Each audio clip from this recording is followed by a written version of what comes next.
wanted to ask you if the CPS is or the foster parents are allowed to take your kids on a vacation, because during our visit, my two younger boys said that the foster mom was going to put them on a plane and take them to her other house. Well, and I wanted to know if they were allowed to do that. the answer is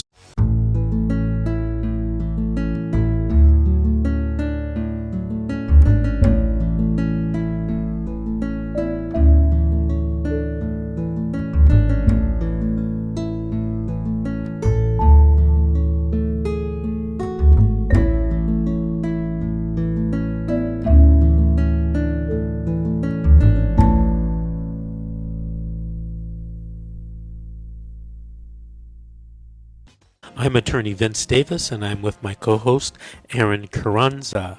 Aaron, shall we take another call? Yes. Shall we yes, take? we have Tarnissa from California. Do you have a story to tell or a question to ask?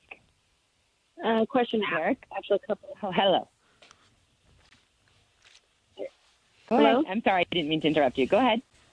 Oh, I just have a couple questions to ask. Go for it. All right. Oh, okay.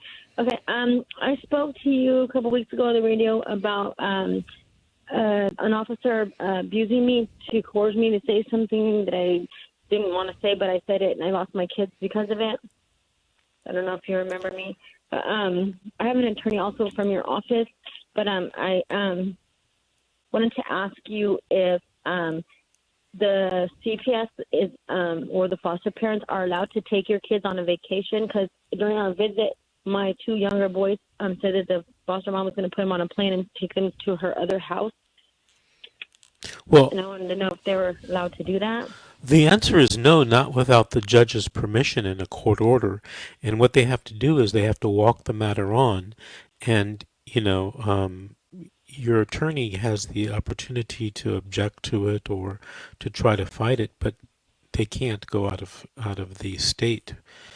And there's a little, strategy that sometimes is used. If they wait too late for the vacation request, and if the judge grants it over your objection, you can ask for a stay to file a writ.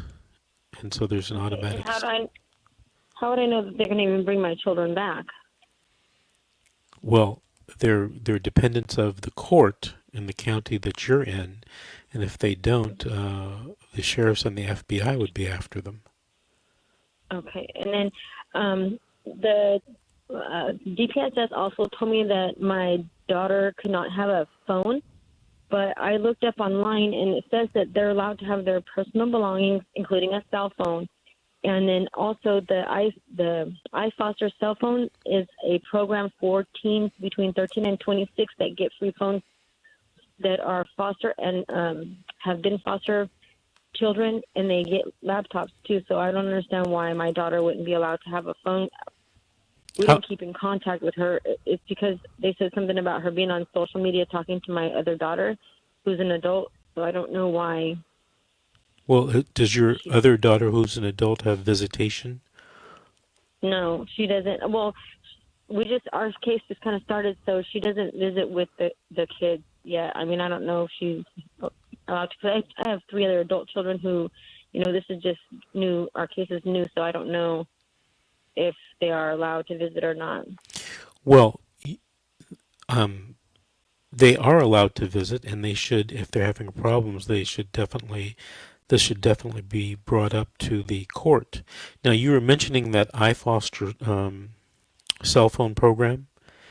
Uh-huh. It's a program, I think, through the state of California and Boost Mobile, where they give, Correct.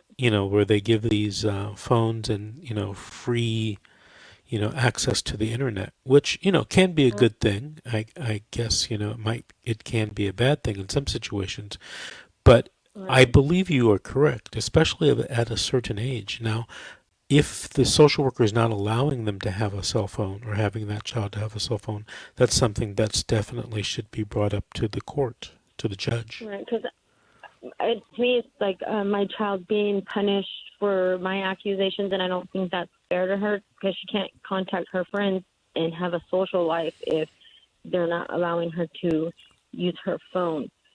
So, I don't mind following the rules and not speaking to her. I've done it so far, so I'm not going to, mess up anything by her having one. It's just, she should be allowed to have friends. Right. How old is the child again? She's 16. Yeah. Yeah. At that age, I can, because I used to have teenagers, the cell phone is, the center sometimes of their social network and, all of their friends. So that's something that's definitely should be brought up to the judge. Do you know what the name of the attorney is you're working with at my office? Yes. Okay, well, why don't you Hey, contact... Vince, will you check your messages? I just sent you a message about this.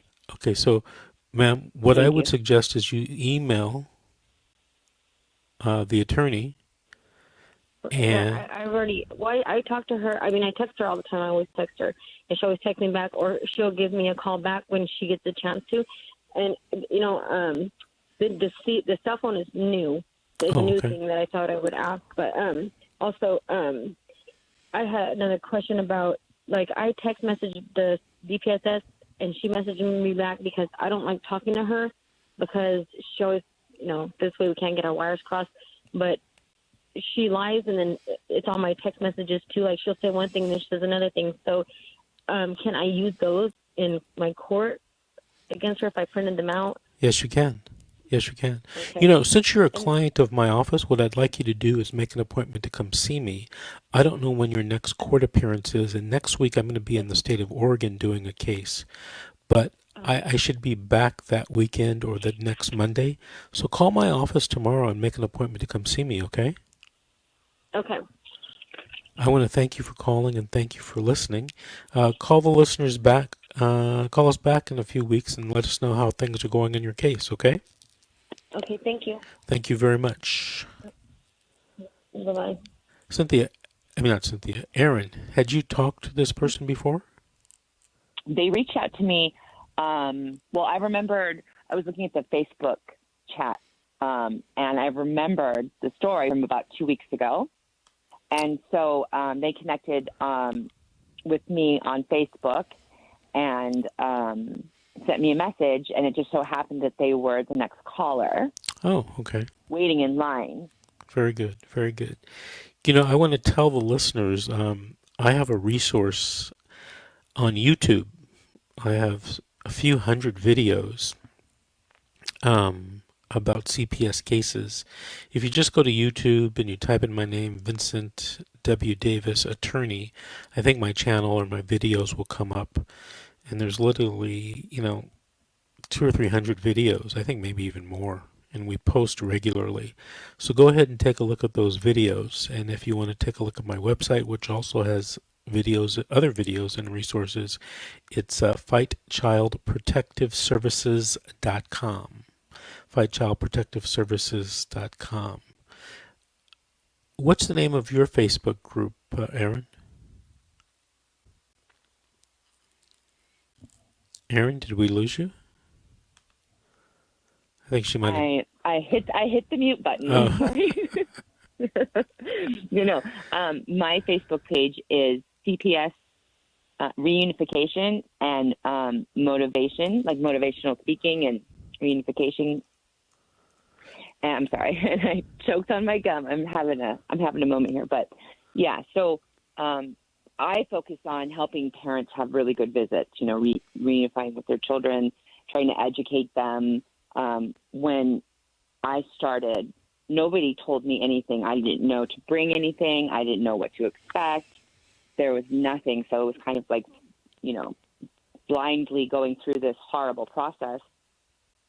So I decided that I was going to change my life and my career, and I was going to help other parents.